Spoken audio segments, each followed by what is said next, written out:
Hello guys, and welcome back to Joe's Ventures. And today we're doing another episode of a Jurassic World Evolution 2 mod spotlights. We take a look at some of the wonderful mods people are making and use them to again compare them to their real life fossil counterparts. So today we've got quite a few animals that have been remastered, but we've got a couple new ones, especially one that actually just been described recently, which is very awesome, as we'll get into. So we're going to be starting off. We've got awesome, how much we love Hockow. So Hockow 1215 is going to be starting us off with Buriolestes.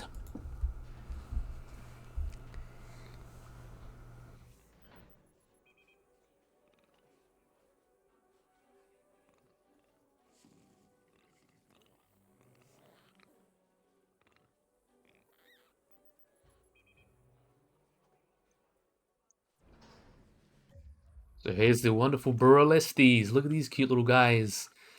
So as you can see, these guys, they kind of look like really small, like little theropod, but they're actually an early sauropodomorph. So these guys are a genus of early sauropodomorph from the Santa Maria Formation in the late Jurassic, so found in southern Brazil. And is in the single species Buriolestes swartzi, which was named in 2016. So the first specimen, or the holotype, was found in 2009 in the Burival ravine in the San Jose de Porcelain, Brazil, and is part of the Santa Maria Formation, which dates back to the Carnian, so about 230 million years ago or so. And it preserves a single skeleton, preserving parts of the skull, vertebrae, left forelimb and left hilum. And there's also other bits of bones found, also preserved close by other animals like otoliths, things like that, the things like that. Other specimens have also been found in 2015 and were published in 2018, so mostly complete skeleton as well, and some more femurs and things like that. So it's actually one of the most complete and one of the most well-known Jurassic dinosaurs, comparable to dinosaurs like Coelophysis, Eoraptor, and Herrerasaurus. So it's a pretty good confidence say for one of the earliest sauropodomorphs, which is quite cool. Though in 2016, that's when it's got its name. It's got its name Buriolestes from the Burial family, which is, the Burial family who owned the ravine. And then the suffix lestes, which is robber, so basically the Burial robber. And the specific name honors Cesar Surtz, who helped discover, as a paleontologist as well. And the well-preserved specimens were described in 2018, and then actually a brain case was actually described in more detail in 2020, so that was quite cool. So superficially, as I mentioned, they do look a lot like a theropod, but they're actually a early sauropodomorph. So, or early relative to sauropods. You're always Diplodocus, Brachiosaurus, Argentinosaurus, Pycnonemosaurus, and things like that. So even though they very superficially, they have very serrated teeth and look really well adapted for a carnivorous diet, they are actually an early member of these member sauropodomorphs. So they do have a down-to jaw and a long dictopectoral crest on the humerus. That is very diagnostic feature of sauropods, so they are considered an early sauropodomorph, which is really interesting. And the pubis is straight in contrast to lots of other sauropodomorphs, which is quite interesting. And skeletally mature specimens show a lot of variation, but they range from about 15 kilograms or others weighing between 6 to 7 kilograms.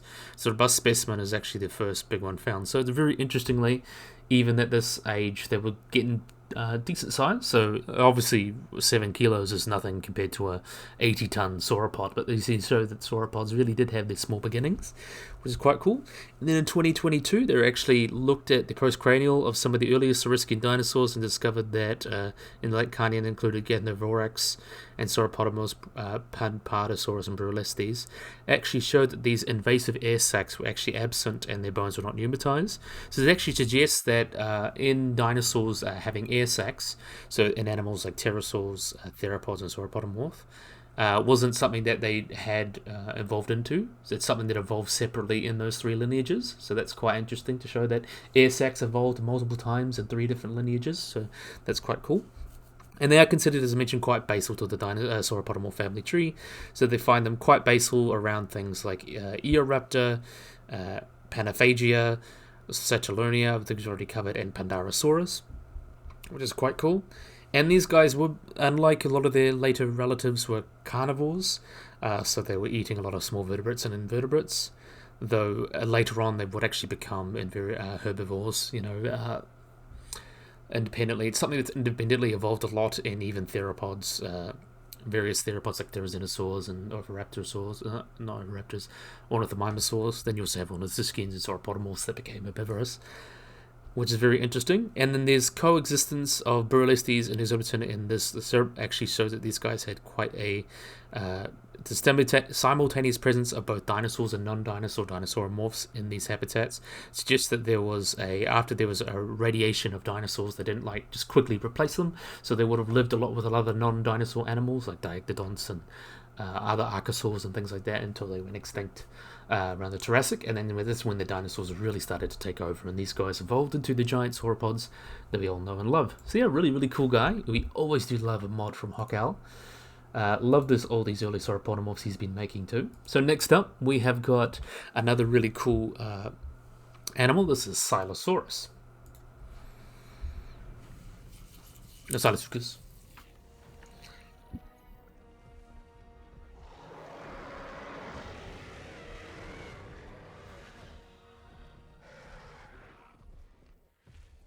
So this is Silosuchus. That's I've covered this before, but it's been remade by Hockowl. No, not Hockowl. Master Doot. Master Doot always makes some really awesome mods, and he's put a lot of mods in this video. Anyway, so these guys are not a dinosaur. They are an archosaur, so they are a relative of dinosaurs. They are a Shuvosaurid, Poposaurid that lived during South America in the late Jurassic, around 235 to 221 billion years ago. And these guys are really interesting. Shuvosaurus are really interesting because they belong to the group Poposauridae. Although their closest relatives are crocodilians, they walk around and were lightly armored and bipedal, much like dinosaurs. So it kind of like evolved independently. So it's a great example of convergent evolution, which is quite interesting. So the holotype itself is a partial skeleton found in the Ichthyotitan Formation, which is in Argentina, that includes a few different parts of its body, like vitreous vertebrae, ribs, pelvic, hip bones, and shoulder girdle and things like that. And the generic name refers to Suchus, which is crocodile, and then Sul, Dr. William Sul, is the guy that discovered it. And the species name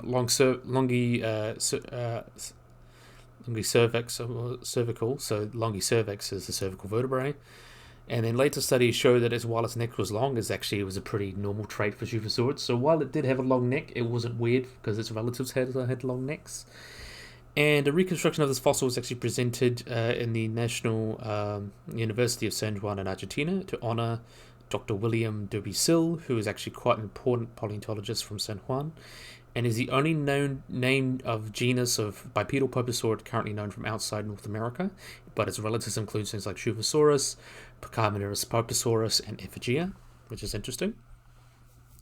So the individual, which was the original specimen, was actually only believed to be about 3 meters long, or just under 10 feet. However, there are remains that suggest they could have got much larger.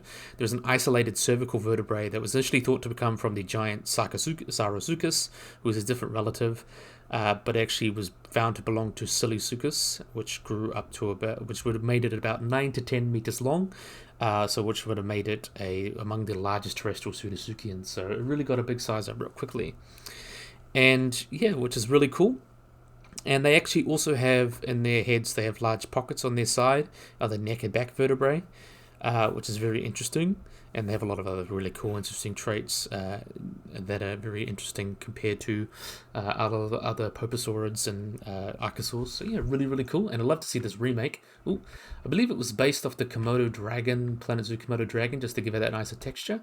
And I think it looks really nice. It really has come out wonderfully. I definitely love the colors on it. I love the texture of the scales. Really awesome. Another banger from Master Doot. So let them run off and do your thing.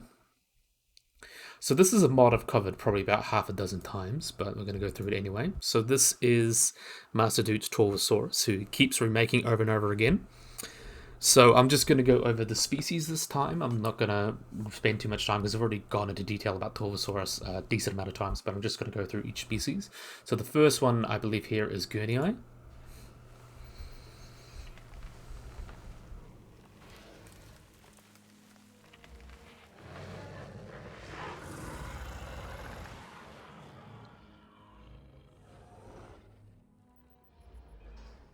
So you can see this is a really awesome model, and it really has come out rather nice. It's definitely worth the improvement. You can see the wonderful textures and the really update. But this is the species Guinea. So in 2000, there was a material from a Torvosaurus found in Portugal that was found there. It was referred to Torvosaurus tanneri, but in 2012, they looked at it more and just referred to it to Torvosaurus spar, so just a species of Torvosaurus. And then eggs with and without embryos also referred to that. And then the species from Portugal was then named Torvosaurus guernii, whose honour of James Gurney in 2014, so that's when it was named, the creator of the Dinotopia series. So, and he's a really well-accomplished paleo artist. He's actually a really awesome artist. And is actually the largest named theropod known from Europe, which is interesting, although there is isolated vertebrae from caudal vertebrae from Spain that may become from Torvosaurus or closely related taxon, which is 30% larger than the one in Guernii, and which is the morphological distinctiveness that suggests the Portuguese species is actually different. But yeah, these guys were quite large. Interestingly, I think they got this the wrong way around, but Guernii was actually quite large. So the estimated size for Guernii was about 10 to 11 meters, or about 33 to 36 feet, and about 4 to 5 metric tons for this guy. And then the Tanneri, there's some claims that have indicated that T. Tanneri may have got up to 12 meters and 4 tons, based on Imaca Rex, Huelcover, and Brontoraptor. So yeah, it's kind of sizing here and there, but these guys are still quite large. How can you not love this wonderful Torvosaurus? And it really has come out wonderful. I love the colors. It's just an awesome model, especially this red. I've always liked red. Red is my favorite color. Definitely a worthy update. Definitely love it. Okay, so that was Guernii. Next up, we're going to talk about Tanneri.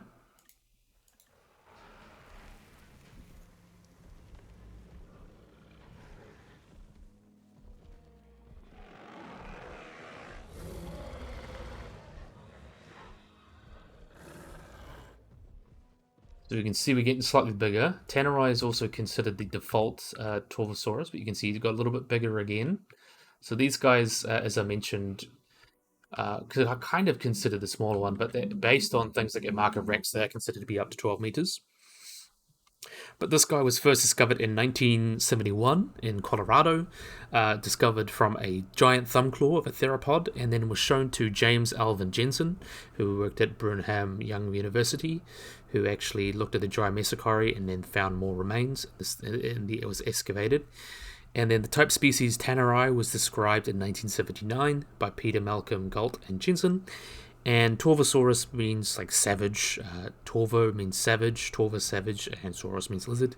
And the specific name Tanneri actually comes from the first council of the first presidency of the Church of Jesus Christ of Latter-day Saints, Nathan Eldon Tanner, which is quite interesting. So as I mentioned, these guys, most of the specimens are a little bit smaller. It's about 9 meters or so.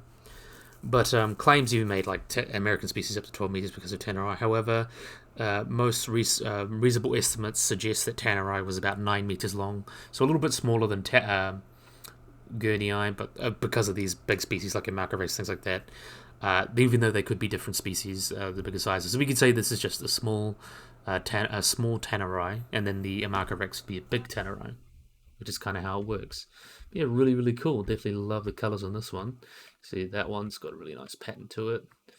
And I like this dark one too, with a little bit of red. Really, really awesome. You can see how wonderful the textures look on these guys. Really, really awesome. So that is Tanneri. And then we've got Imaca Rex.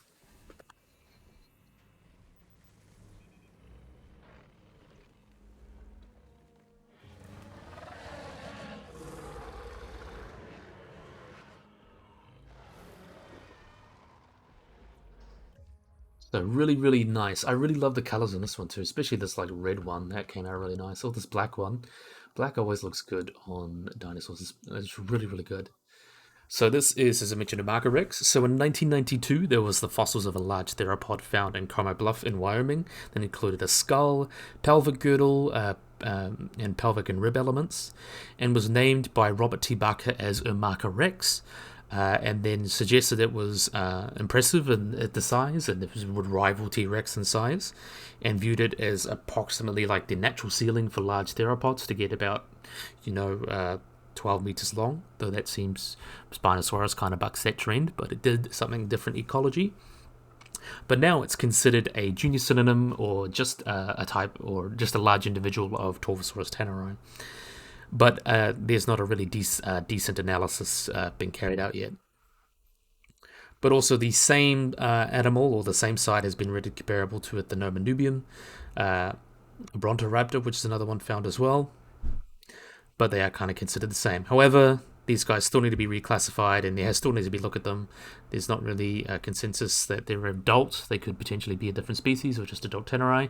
It's kind of neither here nor there. It's generally considered to be just a large Torvosaurus, but we don't have a serious analysis yet. Oh, there's just my flatmate going. But anyway, really, really cool. I love these guys. So that shows you all the differences between them. So let them run off and do their thing.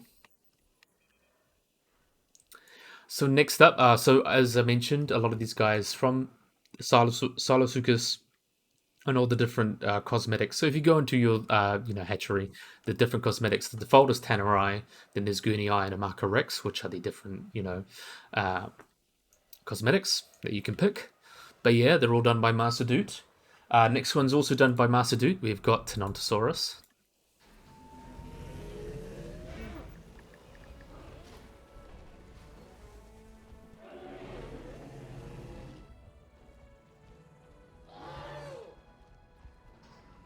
Really, really cool animal. You know, I love Tenontosaurus. But these guys, Tenontosaurus, or sinew lizard is what its name means in Latin. These guys are iguanodontian ornithopod with unusually long, broad tail, as you can see going on there, and which was actually stiffened with lots of ossified tendons. So these guys were first discovered in the Bighorn country in Montana by an American Museum of Natural History expedition in 1903, and they found quite a few different specimens, and they called it, Barnum Brown called it, Tenontosaurus sinew lizard because of the extensive tendons on its back, its tail as well, and there's been lots of different finds of Tenontosaurus, so it's quite well known. In terms of its size, it's medium size for an ornithopod, probably got about just a ton, though some estimates have put about 6 meters and about 600 kilograms, but the others have actually put it up to a little bit over a ton, and even some suggested about 7 meters, but adult ranges from 7 to 8 meters, so quite long. It's just good to have got that really, really long tail, but still really, really cool animal. So it is believed to be a facultative quadruped, so capable of either bipedal or quadrupedal stance, but would have been walking around on 4 legs normally, but they probably, if it wanted to run really fast, could have got up bipedally, which is quite interesting. And it shows a mixture of traits between bipedal and quadrupedal animals, so it could have been a little bit more flexible with both, which is quite cool. It also retains quite narrow claws, like those of Hypsilophodon, but then also has shortened arms for weight bearing, so they're just a little bit of a mixture of traits, which is quite cool. But yeah, these guys are iguanodontians. They're quite basal, so they're related to the Raphodontians, and then right before like Dryosaurs and things like the Ankylopalexa, which include like later Hadrosaurs and Iguanodon and things like that. So quite early in the family tree. And like other species of ornithopods, they would have been herbivorous, likely feeding on all sorts of conifers and ginkgo trees, also ferns, trees, and cycads, things like that. Being a low browser, so they want to be able to browse more than a few meters above around the forest, so they wouldn't have been grazing high like sauropods, most likely mid to low browser, potentially kind of a grazer, which is quite interesting. And there have been lots of fossils of this guy found with Deinonychus, and it was part of the reason why, there's a paleo meme of these guys always getting hunted by Deinonychus, and also part of the reason why it was originally thought, how like they could have hunted Deinonychus and raptors could have hunted in packs, which still could be true, but it's just not the right evidence to really prove that, interestingly. But also we have a lot of evidence of their reproduction as well. So we have a medullary bone found in the thigh and shin bone of a Tenontosaurus, which is today only really found in birds that are laying eggs for reproduction. So a lot of them have been found in medullary bone, and it suggests that these guys would have been not a full adult size when they started having babies at about 8 years old. So they would have been able to grow, they would have started breeding before they reached their adult size.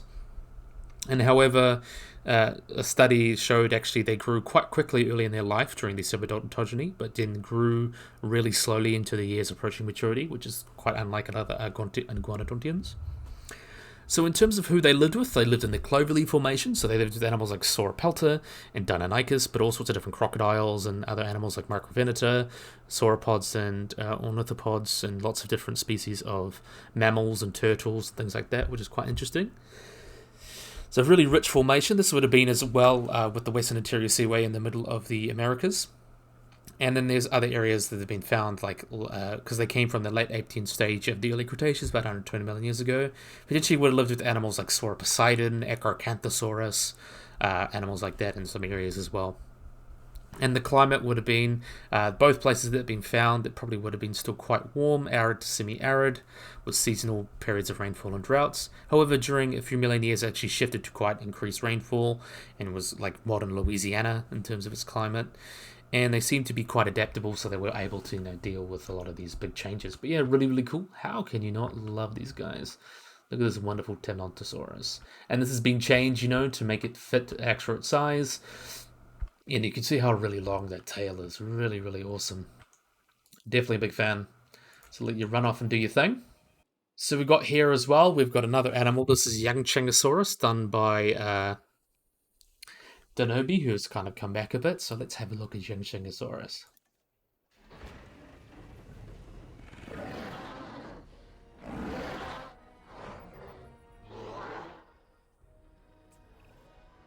So this is Yangchuanosaurus. So Yangchuanosaurus was an extinct genus of Metriacanthosaurus theropod that lived in China during the middle to early Jurassic period, into the early Cretaceous as well, and was similar in size to North American and European Allosaurus. So these guys were first found, they named Yangchuanosaurus Zhengzhouensis on the basis of a complete skull and skeleton that was found in the Sangshimo Formation near Yongchan in the district of Shuan. And it dates back to the Oxfordian stage of late Jurassic, about 161 to 157 million years ago. And it was discovered in 1977 by a construction worker that was working on the Shingo Reservoir Dam. And then a second species, Magnus, was described, and there's been a couple species, and it was then lumped into it as well. And they were thought different species, but found it could be just be differences between individuals or between different age individuals or things like that. And even sometimes it's been considered as a synonym of Metriacanthosaurus, which is related to, but it's not really founded, which is interesting. So Caro et al. Is also found a third specimen of that. It was lumped as another species and lumped again, kind of things like that. But yeah. So the type species of this, or the type specimen, is a skull that's about 82 centimeters long, or about 2.69 feet, and the total body was estimated to be about 8 meters long. Though another specimen was even larger. It's about a skull that's a little over a meter long, or about 3.6 feet long, and may have got up to 10.8 meters, or 35 feet long, and weighed as much as 4 tons. So they would have been like the biggest animal in the environment, like equivalent to Allosaurus in China, compared to Europe and North America, so they're equivalent. So these guys would have been quite large predators. They walked on two, you can see, quite large muscular legs, and had short arms and a short neck, with a big head and powerful jaws and large, quite serrated teeth.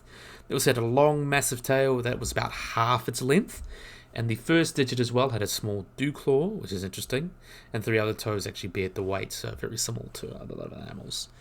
So most phylogenetic analyses consider these guys to be actually quite basal to the group Metriacanthosauridae. So it is related to animals such as Metriacanthosaurus, Synraptor, Simotaranus, and things like that. A lot of European and Asian large theropods, which, as I mentioned, Metriacanthosaurus is already in the game. But yeah, really, really cool. I love how Donobi has kind of given it. It's got also skins based on like other popular movie and things like that. But I really love how they did the spikes on the crest there. Really, really cool design. Definitely a big fan. Really, really nice. So we've got another one here by Master Dude. We've got Pycnonemosaurus.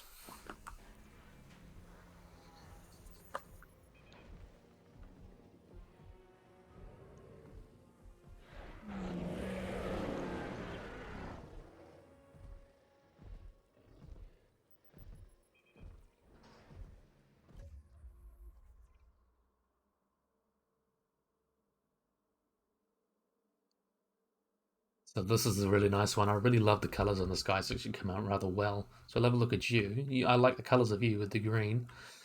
Really, really pretty. So this is a Pycnonemosaurus. So this means in Latin dense forest lizard. So these guys are a genus of theropod or carnivorous theropod that belong to the family Abelisauridae. So it's an abelisaur related to Carnotaurus and Majungasaurus, animals like that. So the type specimen, or the type species, is Pycnonemosaurus navasi, which is described by Keller and Campus in 2002, not 2022. The only specimen that was found in a red colorimetric sandstone in the Giganta-Roncar Formation in the Mato Grosso state, which is somewhere in Brazil. And during 1952 to 53, it was actually visit the farm, the Roncaster farm, and found several dinosaur bones. And they actually found this guy, and they actually found the bones of several Titanosaurian sauropods, which is pretty cool. So its name comes from the word dense, Pycno's dense forest lizard, because it was found in quite dense forest, and then it was mentioned described in 2002. And it's quite fragmentary.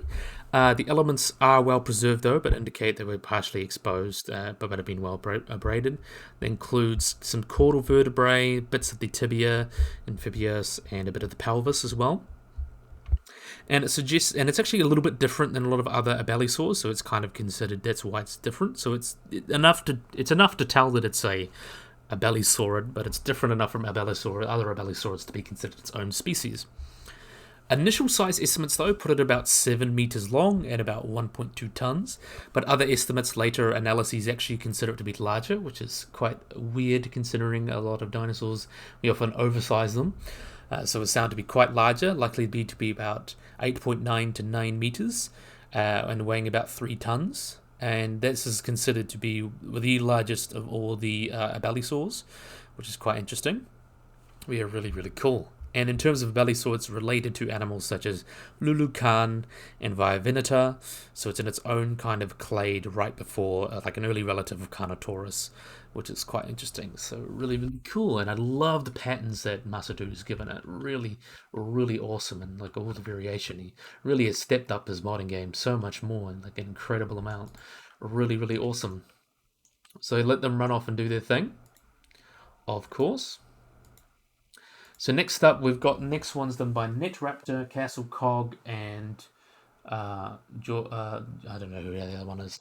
Anyway, whoever did that, it was really, really awesome. We've got Thanatotheristes, which is a really cool one. We'll get into that.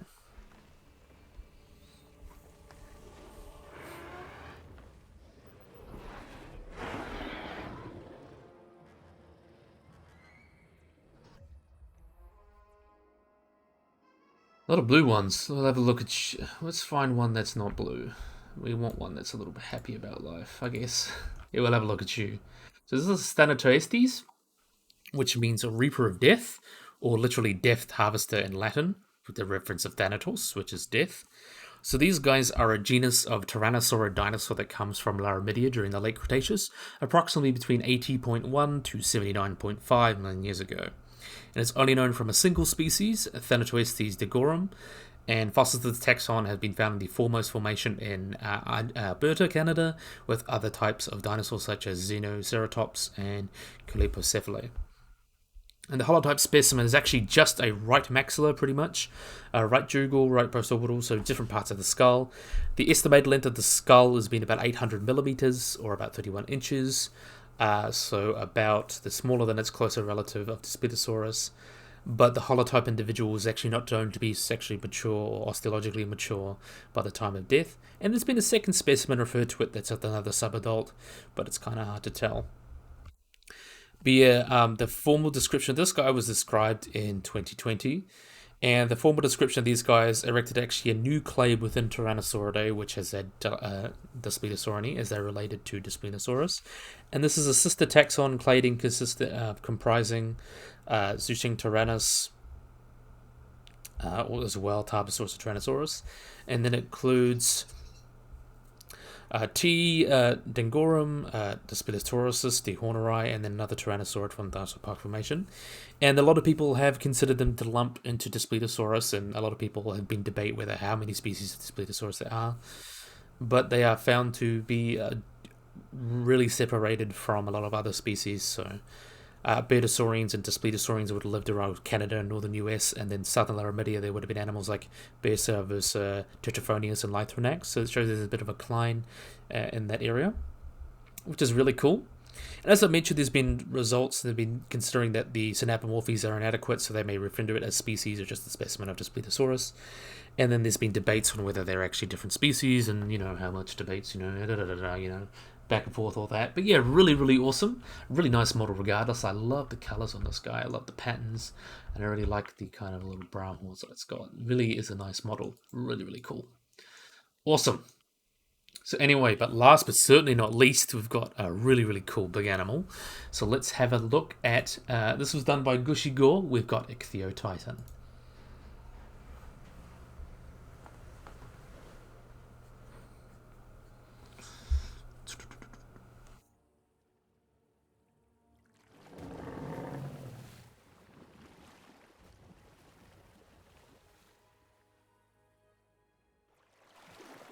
Look at this guy.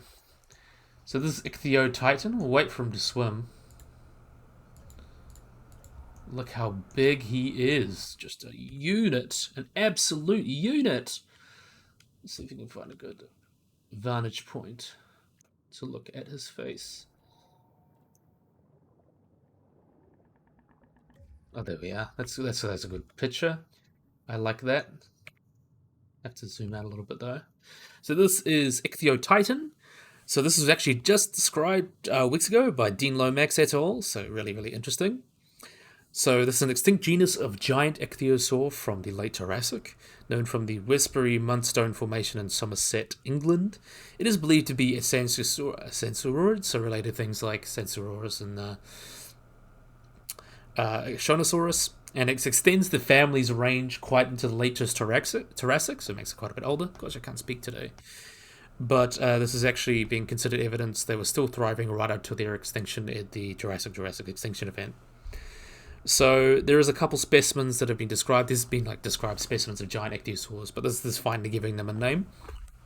So the single species is Ichthyotitan severensis, which is known from two fragmentary subangular bones on the lower jaw that were discovered in both 2016 and 2020. Other specimens have been found and linked to the species based on osteological features, but have been considerate. But there's a few different specimens. There's the Lil Stock specimen that was found in the Westbury Formation, and then 2018 Dean Lomax actually identified it belonging to a Sansosaurid. And then there's actually other bones in the Cliff specimen that's actually been found in other parts, very similar bones, and parts of these giant ichthyosaurs have been found around. So there's kind of the main different big ones. There's the Cliff Colossus, Little Stock big specimen, and the Blue Anchor big specimen. So there's a couple different there. But the holotype itself is described in sediments from the Westbury Formation near Blue Anchor in Somerset. It was actually found in 2020 on the 28th of May by 11-year-old Ruby Reynolds, who was looking for specimens on the beach, and then contacted D. Lomax, who himself kind of described it, and the cute story of a little girl finding a fossil. Really, really cool.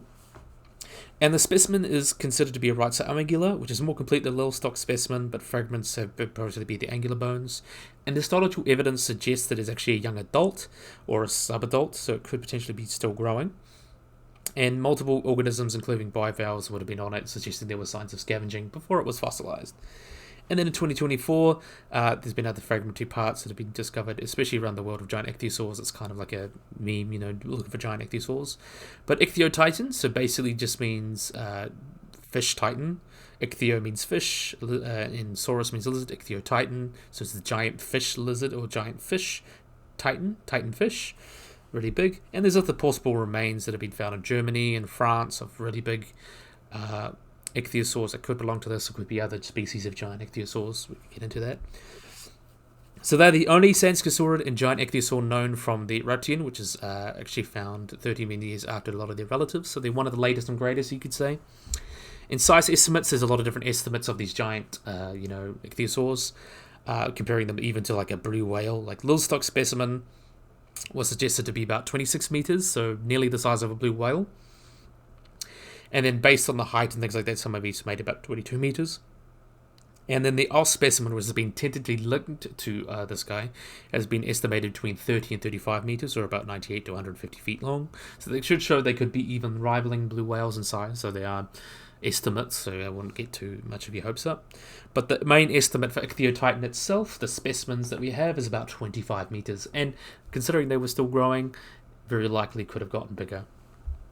In terms of its bone anatomy, it's not too different from other. Apart from size, there's some evidence of the bones. See, they look a little bit different. It has a less prominent its chronoid process is less prominent laterally than Shonisaurus and things like that. There's ways to tell them apart. And in terms of paleoecology, older studies actually suggested that these groups like Shonisaurus and things were suction feeders, but current research indicates that they did not have fit the profile of a suction feeder, since they had short and narrow hyoids. And some believe that they would have had robust teeth and probably would like a sperm whale or orcas hunting on big animals that were believed to be predators. And they would have taken this as evidence of the richness of, Jurassic food webs that have been built on plankton, and then these guys would have flourished until the disappearance to the end of Jurassic. And their ecology actually makes them quite vulnerable to scavengers because Burial, they've been so big, you'd have like whale falls, it'd be ichthyosaur falls. But yeah, really, really cool. Love seeing this big guy and cool new animal. Finally nice to get one of those giant species of ichthyosaur described, and this is actually a genuine contender for the largest marine reptile, and then could potentially, if Alce Colossus and we get some better estimates and things like that, we could have something that really can contend for the biggest title, not Buriolestes, because Buriolestes, as I mentioned, is huge, 70 tons, that's the size of a right whale, but not a contender for a blue whale. So we may actually have potentially a contender for the largest animal ever with these guys, if any of these estimates prove to be correct, which I'm highly doubtful for, but it just is what it is. It'd be cool. It's just cool to know all these things. But yeah, really, really awesome. So Gushigor did a really wonderful job with this guy. So I think this is a great place to end the video. So I really, really, really hope you guys have enjoyed this video. Hope you guys like and subscribe. Always remember to hit the little bell icon to get notified of anything. So yeah, if you guys enjoyed this video, hope you guys like and subscribe, and bye-bye.